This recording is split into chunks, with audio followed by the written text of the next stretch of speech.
નમસ્કાર, આપ જોઈ રહ્યા છો યુટીસી ન્યૂઝ। કહેવાય છે કે ક્રિકેટમાં ખૂબ નાણાં છે, પરંતુ હવે તો ક્રિકેટરના ઘરેથી જ કરોડો રૂપિયા ઝડપાયા છે અને એસઓજીએ આ પૂર્વ ક્રિકેટરની ધરપકડ પણ કરી છે।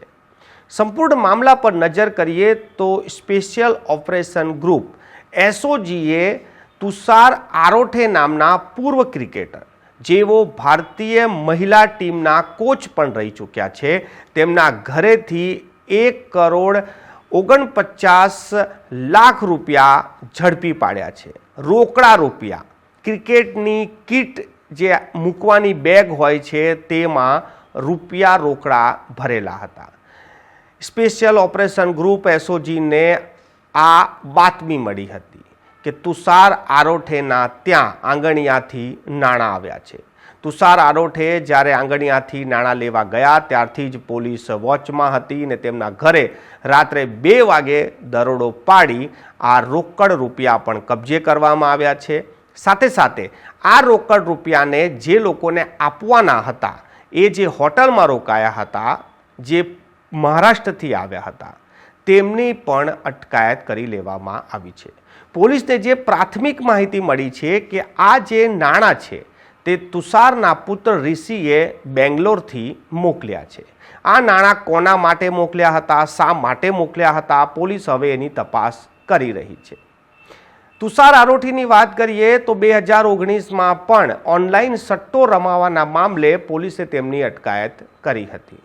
ક્રિકેટથી જોડાયેલા આ તુષાર આરોઠે હાલ શું સટ્ટા બેટિંગથી જોડાઈ ગયા છે? શું પોલીસ હવે સટ્ટા બેટિંગના કામથી આ નાણાંને જોડશે કે પછી તેની તપાસ કરશે?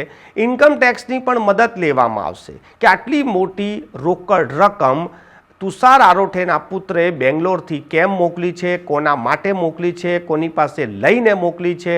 શું હજી પણ આ કોઈ ઓનલાઈન સટ્ટાનું કામ ચાલી રહ્યું છે કે પછી કોઈને પેમેન્ટ કરવાનું હતું? આ તમામ વસ્તુઓની ચર્ચા હવે શરૂ થઈ ગઈ છે।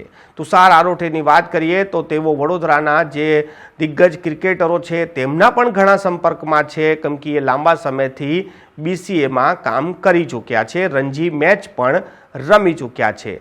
ઋષિની વાત કરીએ તો જેને આ નાણાં મોકલ્યા હતા તે પણ રણજી મેચ રમી ચૂક્યો છે, એટલે સ્વાભાવિક છે કે ક્રિકેટરો સાથે તેનો સંપર્ક હોય, પરંતુ આટલી મોટી રકમ જે ઘરેથી મળી આવી છે અને અત્યાર સુધીમાં એનું કોઈ ચોક્કસ કારણ બહાર નથી આવ્યું કે આ નાણાં કોને આપવાના હતા, ત્યારે શંકાની સોય જરૂર ઉઠે છે। હવે એસઓજી આ મામલાની સંપૂર્ણ તપાસ કરી રહી છે અને આ જે સંપૂર્ણ ઘટના શું છે તેને લઈને પોલીસ જો કોઈ પત્રકાર પરિષદ કરીને આ સંપૂર્ણ માહિતી આપે તેનો હવે ઇંતજાર રહેશે।